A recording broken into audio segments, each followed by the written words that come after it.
ನಮಸ್ಕಾರ ಫ್ರೆಂಡ್ಸ್, ಮಿಸ್ಟೇಕೆರಾ ಚಾನಲ್ಗೆ ನಿಮಗೆಲ್ಲ ಸ್ವಾಗತ. ಈ ದಿನ ನಾವು ಪರ್ಸ್ನಲ್ ರೀಡಿಂಗನ್ನು ಮಾಡ್ತಾ ಇದ್ದೀವಿ. ಅದು ಕೂಡ ನಿಮ್ಮ ಪ್ರಶ್ನೆಗೆ ಉತ್ತರ ಆಗಿ ಬರುತ್ತೆ. ಅದರಲ್ಲೂ ಗುಪ್ತ ಭವಿಷ್ಯ ಯಂತ್ರದ ಮೂಲಕ ಒಂದು ರೀಡಿಂಗನ್ನು ನೋಡ್ತಾ ಇದ್ದೇವೆ. ನಿಮಗೂ ಕೂಡ ಪರ್ಸ್ನಲ್ ರೀಡಿಂಗ್ ಬೇಕಾಗಿದೆ ಅನ್ನೋದಾದರೆ ಖಂಡಿತ ನಿಮ್ಮ ಹೆಸರು, ನಿಮ್ಮ ಪ್ರಶ್ನೆ ಮತ್ತು ಒಂದು ಸಂಖ್ಯೆ ಏನಿದೆ ಅದನ್ನು ಹೇಗೆ ತಿಳ್ಕೊಬೇಕು ಸಂಖ್ಯೆ ಅನ್ನೋದಾದರೆ ನಾನು ಕಮೆಂಟಲ್ಲಿ ಮತ್ತು ಡಿಸ್ಕ್ರಿಪ್ಷನಲ್ಲಿ ಎರಡರಲ್ಲೂ ಕೂಡ ಒಂದು ವಿಡಿಯೋ ಲಿಂಕನ್ನು ಹಾಕಿರ್ತೀನಿ.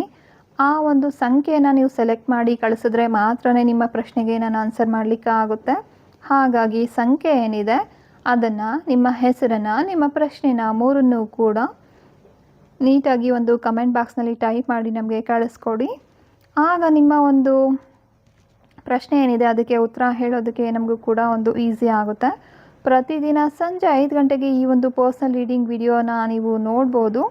ನಿಮ್ಮ ಪ್ರಶ್ನೆಗೆ ಉತ್ತರ ಮುಂದಿನ ವಿಡಿಯೋದಲ್ಲಿ ಬರಬಹುದು. ಆದ್ದರಿಂದ ಪ್ರತಿದಿನ ನೋಡೋದನ್ನು ಮರಿಬೇಡಿ.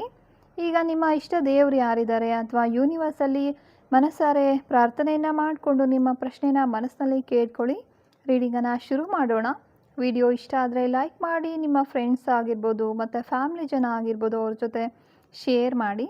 ಅವರಿಗೂ ಕೂಡ ಈ ಒಂದು ರೀಡಿಂಗಿನ ಅವಶ್ಯಕತೆ ಇರಬಹುದು.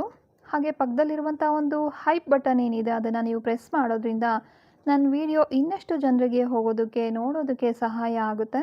ಇನ್ನೂ ಕೂಡ ಮಿಸ್ಟೇಕೆರಾ ಒಂದು ಕುಟುಂಬದ ಸದಸ್ಯರಾಗಿಲ್ಲ ಅಂದರೆ ಈಗಲೇ ಚಾನಲನ್ನು ಸಬ್ಸ್ಕ್ರೈಬ್ ಮಾಡ್ಕೊಳ್ಳಿ. ಪಕ್ಕದಲ್ಲಿರೋ ಒಂದು ಬೆಲ್ ಐಕನನ್ನು ಪ್ರೆಸ್ ಮಾಡೋದ್ರಿಂದ ನಾನು ಅಪ್ಲೋಡ್ ಮಾಡಿರೋ ಒಂದು ಪ್ರತಿಯೊಂದು ವಿಡಿಯೋನ ನೋಟಿಫಿಕೇಷನ್ ನೀವು ಪಡಿಬಹುದು.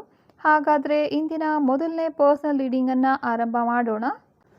ವರ್ಷ ಅವರು ಕೇಳ್ತಾ ಇದ್ದಾರೆ, ನನಗೆ ಸರ್ಕಾರಿ ಉದ್ಯೋಗ ಸಿಗುತ್ತಾ ಅಂತ. ಅವರು ಆಯ್ಕೆ ಮಾಡ್ಕೊಂಡಿರುವಂಥ ಒಂದು ನಂಬರ್ 15 ಆಗಿದೆ. ಅಂದರೆ ಇಲ್ಲಿ ಶನಿ ದೇವರ ಒಂದು ಪ್ರಶ್ನಾಫಲ ಬಂದಿರುವಂಥದ್ದು. ಸಿಗುತ್ತಾ ಇಲ್ಲ ಅಂತ ನೋಡಿದ್ರೆ ಖಂಡಿತ ನಿಮಗೆ ಜಾಬನ್ನು ಸಿಗೋ ಒಂದು ಸಾಧ್ಯತೆ ತುಂಬ ಜಾಸ್ತಿ ಇದೆ. ಪಾಸಿಟಿವಿಟಿ ಅನ್ನೋದು ಕಾಣಿಸ್ತಾ ಇದೆ. ಆದರೆ ಸ್ವಲ್ಪ ತಾಳ್ಮೆ ಬೇಕಾಗುತ್ತೆ. ಹಾಗೆ ಒಂದು ನಿರಂತರ ಪ್ರಯತ್ನದಿಂದ ಮಾತ್ರ ಯಶಸ್ಸು ಸಿಗುತ್ತೆ ಅನ್ನೋ ಒಂದು ಸೂಚನೆ ಕೂಡ ಕಾಣಿಸ್ತಾ ಇದೆ. ಇಲ್ಲಿ ಸಿಗುತ್ತೋ ಇಲ್ವೋ ಅನ್ನೋ ಪ್ರಶ್ನೆಗೆ ಉತ್ತರ ಖಂಡಿತ ಹೌದು, ಸಿಕ್ಕೇ ಸಿಗುತ್ತೆ. ನಿಮ್ಮ ಒಂದು ನಂಬಿಕೆ ಏನಿದೆ ಅದು ನಿಮ್ಮನ್ನು ಯಶಸ್ಸಿನಂತ ಕರ್ಕೊಂಡು ಹೋಗುತ್ತೆ. ತಾಳ್ಮೆಯಿಂದ ನಿರಂತರವಾಗಿ ಪ್ರಯತ್ನ ಮಾಡ್ತಾಯಿರಿ, ಖಂಡಿತ ಸಿಗುತ್ತೆ. ಪೂರ್ಣಿಮಾ ಅವರು ಕೇಳ್ತಾ ಇದ್ದಾರೆ, ನನ್ನ ಸಾಲ ಯಾವಾಗ ತೀರುತ್ತೆ, ಯಾವಾಗ ಈ ಸಾಲದಿಂದ ನನಗೆ ಮುಕ್ತಿ ಸಿಗುತ್ತೆ ಅಂತ. ಇಲ್ಲಿ ಅವ್ರು ಆಯ್ಕೆ ಮಾಡ್ಕೊಂಡಿರುವಂಥ ನಂಬರನ್ನು ನೋಡಿದ್ರೆ 20 ಆಗಿದೆ. ನಿಮ್ಮ ಸಾಲ ತೀರುತ್ತೆ, ಆದರೆ ಅದನ್ನು ತೀರಿಸೋದಕ್ಕೆ ತಾಳ್ಮೆ ಅನ್ನೋದು ನಿಮಗೆ ಬೇಕಾಗುತ್ತೆ. ಯಾಕಂದರೆ ತುಂಬ ಒಂದು ಡಿಲೇ ಅನ್ನೋದು ಕಾಣಿಸ್ತಾ ಇದೆ ಅಮ್ಮ. ತಕ್ಷಣಕ್ಕೆ ಸಾಲ ಮುಗಿಯೋ ರೀತಿ ಕಾಣಿಸ್ತಾ ಇಲ್ಲ. ಇದೆಲ್ಲದು ಕೂಡ ಸರಿ ಹೋಗುತ್ತೆ ಇವತ್ತೆಲ್ಲ ನಾಳೆ, ಆದರೆ ತುಂಬ ಟೈಮ್ ಅನ್ನೋದು ಹಿಡಿಯುತ್ತೆ ಅಂತ ಕಾಣಿಸ್ತಾ ಇದೆ. ಮಿನಿಮಮ್ ಅಂದರೂ ಒಂದು 2 ವರ್ಷಗಳ ಕಾಲ ಇದು ಇದೇ ರೀತಿ ಮುಂದುವರಿಯುತ್ತೆ ಅಂತ ಕಾಣಿಸ್ತಾ ಇದೆ. ಸ್ವಲ್ಪ ಆಬ್ಸ್ಟಿಕಲ್ ಅನ್ನೋದು ಜಾಸ್ತಿ ಕಾಣಿಸ್ತಾ ಇದೆ. ನೀವು ಕೂಡ ನಿರಂತರವಾಗಿ ತಾಳ್ಮೆಯಿಂದ ಪ್ರಯತ್ನ ಮಾಡಬೇಕಾಗುತ್ತೆ ಅನ್ನೋದನ್ನು ನೋಡ್ತಾ ಇದ್ದೀವಿ. ಮುಂದಿನ ಪ್ರಶ್ನೆ ಹೇಮಲತಾ ಅವ್ರದ್ದು. ನಾವು ಮನೆ ಕಟ್ಟುವಂಥ ಯೋಗ ಯಾವಾಗಿದೆ, ಯೋಗ ಇದೆಯೋ ಇಲ್ವೋ ಅನ್ನೋದು ಅವ್ರ ಪ್ರಶ್ನೆ ಆಗಿದೆ. ಅವ್ರು ಆಯ್ಕೆ ಮಾಡಿಕೊಂಡಿರುವಂಥ ಸಂಖ್ಯೆ 2. ಸೊ ನಿಮ್ಮ ಒಂದು ಪ್ರಶ್ನೆಗೆ ನಾವು ಪಡ್ಕೊತಾ ಇರುವಂಥ ಒಂದು ಉತ್ತರ ಸೂರ್ಯ ಭಗವಾನ್ ಅವ್ರ ಕಡೆಯಿಂದ. ನಿಮ್ಮ ಒಂದು ಮನೆ ಕಟ್ಟುವಂಥ ಆಸೆ ಖಂಡಿತ ನೆರವೇರುತ್ತೆ.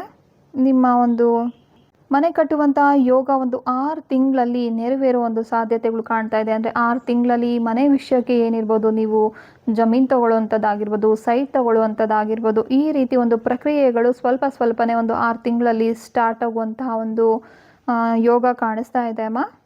ಅಥವಾ ಹಣಕಾಸಿನ ಯಾರಾದರೂ ಒಬ್ಬರ ಕಡೆಯಿಂದ ನಿಮಗೆ ಒಂದು ಸಪೋರ್ಟ್ ಅನ್ನೋದು ಸಿಗುತ್ತೆ ಒಂದು 6 ತಿಂಗಳಲ್ಲಿ ಅಂತ ಕಾಣಿಸ್ತಾ ಇದೆ. ಒಂದು 2 ವರ್ಷ ಅಥವಾ 3 ವರ್ಷದಲ್ಲಿ ಮನೆ ಕಂಪ್ಲೀಟ್ ಆಗುವಂತಹ ಒಂದು ಸಾಧ್ಯತೆಗಳು ಜಾಸ್ತಿ ಕಾಣಿಸ್ತಾ ಇದೆ. ಮುಂದಿನ ಪ್ರಶ್ನೆ ಗಣೇಶನ್ ಅವ್ರದ್ದು. ನನಗೆ ಮದುವೆ ಯಾವಾಗ ಆಗಬಹುದು, ಆದ ನಂತರ ನಾವು ಚೆನ್ನಾಗಿರ್ತೀವ ಅಂತ ಕೇಳ್ತಾ ಇದ್ದೀರಾ. ನಿಮಗೆ ಮದುವೆ ಒಂದು 4ರಿಂದ 12 ತಿಂಗಳೊಳಗಡೆ ಒಂದು ಪಾಸಿಟಿವಿಟಿ ಅನ್ನೋದು ಆಗುವಂತಹ ಒಂದು ಮಾತುಕತೆ ಶುರುವಾಗುವಂತಹ ಒಂದು ಯೋಗ ಇಲ್ಲಿ ಕಾಣಿಸ್ತಾ ಇದೆ. ಈ ಒಂದು 6ರಿಂದ 12 ತಿಂಗಳಲ್ಲಿ ನಿಮ್ಮ ಒಂದು ಎಂಗೇಜ್ಮೆಂಟ್ ಆಗಿರ್ಬೋದು ಅಥವಾ ಮಾತುಕತೆಗಳು ಈ ರೀತಿ ಆರಂಭ ಆಗಬಹುದು ಅಂತದನ್ನು ನೋಡ್ತಾ ಇದ್ದೀವಿ. ಮದುವೆ ಆದಮೇಲೆ ನಾವು ಚೆನ್ನಾಗಿರ್ತೀರಾ ಅಂದರೆ ಹೌದು, ಖಂಡಿತವಾಗ್ಲೂ ಚೆನ್ನಾಗಿರ್ತೀರ, ಅದರಲ್ಲೇನು ಯೋಚನೆ ಇಲ್ಲ. ನಿಮಗೆ ಸಿಗುವಂಥ ಪಾರ್ಟ್ನರ್ ಏನಿದ್ದಾರೆ ಅವ್ರು ಸ್ವಲ್ಪ ಮುಂಗೋಪಿ ಆಗಿರ್ತಾರೆ ಅನ್ನೋದು ಕೂಡ ಕಾಣಿಸ್ತಾ ಇದೆ. ಹಾಗಾಗಿ ಸ್ವಲ್ಪ ನೀವೇ ಅಡ್ಜಸ್ಟ್ ಮಾಡ್ಕೋಬೇಕಾಗುತ್ತೆ ಮುಂದೆ ಮದುವೆ ಆದಮೇಲೆ ಅನ್ನೋದನ್ನು ನೋಡ್ತಾ ಇದ್ದೀವಿ. ಸೊ ಇದಾಗಿತ್ತು ಈ ದಿನದ ಒಂದು ಪರ್ಸ್ನಲ್ ರೀಡಿಂಗ್. ಬೇರೆ ಯಾರಿಗಾದರೂ ಒಂದು ಪರ್ಸ್ನಲ್ ರೀಡಿಂಗ್ ಬೇಕಾಗಿದೆ ಅನ್ನೋದಾದರೆ ಖಂಡಿತ ಕಮೆಂಟ್ ಮಾಡಿ ನಮಗೆ ತಿಳಿಸ್ಬೋದು, ಅಥವಾ ಪರ್ಸ್ನಲ್ ಆಗಿ ಕೂಡ ನೀವು ನಮಗೆ ಮೆಸೇಜನ್ನು ಮಾಡಬಹುದು. ಇದಷ್ಟೇ ಅಲ್ಲದೆ ನಮ್ಮ ಕಡೆಯಿಂದ ಕ್ರಿಸ್ಟಲ್ ಹೀಲಿಂಗ್ ಆಗಿರ್ಬೋದು, ಪ್ರಾಣಿಕ್ ಹೀಲಿಂಗ್ ಆಗಿರ್ಬೋದು, ಅಥವಾ ನಿಮಗಾಗಿ ಒಂದು ಕಸ್ಟಮೈಸ್ ಆಗಿರೋ ಒಂದು ಬ್ರೇಸ್ಲೆಟ್ಗಳು ಕೂಡ ಸಿಗ್ತಾ ಇದೆ. ಅದರ ಜೊತೆಗೆ ಟ್ಯಾರೋ ರೀಡಿಂಗ್, ಆಕಾಶಿಕ್ ರೀಡಿಂಗ್ ಆಗಿರ್ಬೋದು, ಆಸ್ಟ್ರಾಲಜಿ ಮತ್ತು ನ್ಯೂಮರಾಲಜಿ, ಇದರಲ್ಲೂ ಕೂಡ ನಿಮ್ಮ ಮುಂದಿನ ಭವಿಷ್ಯ ಹೇಗಿದೆ ಅನ್ನೋದನ್ನು ನೀವು ತಿಳ್ಕೊಬೋದಾಗಿರುತ್ತೆ. ಯಾರಿಗೆಲ್ಲ ಈ ಒಂದು ಭವಿಷ್ಯದ ಬಗ್ಗೆ ತಿಳ್ಕೊಬೇಕು ಅಂತ ಇದೆ, ಅಥವಾ ನಿಮಗೆ ಏನಾದರೂ ಒಂದು ದೈಹಿಕವಾದ ಮಾನಸಿಕವಾದ ಒಂದು ಸಮಸ್ಯೆಗಳಿದೆ ಅನ್ನೋದಾದರೆ ಅದಕ್ಕೆ ಒಂದು ಹೀಲಿಂಗನ್ನು ಕೂಡ ನೀವು ಪಡ್ಕೋಬೋದು. ಪ್ರಾಣಿಕ್ ಹೀಲಿಂಗ್ ಆಗಿರ್ಬೋದು, ಕ್ರಿಸ್ಟಲ್ ಹೀಲಿಂಗ್ ಆಗಿರ್ಬೋದು, ಅದನ್ನು ನೀವು ಪಡ್ಕೊಳ್ಳೋದ್ರಿಂದ ಈ ರೀತಿ ಸಮಸ್ಯೆಗಳು ಕಡಿಮೆ ಆಗೋದಕ್ಕೆ ನಿಮಗೆ ಸಹಾಯ ಆಗುತ್ತೆ. ಮತ್ತೆ ಸಿಗೋಣ ಮುಂದಿನ ವಿಡಿಯೋದಲ್ಲಿ. ಧನ್ಯವಾದಗಳು. ಶುಭ ದಿನ.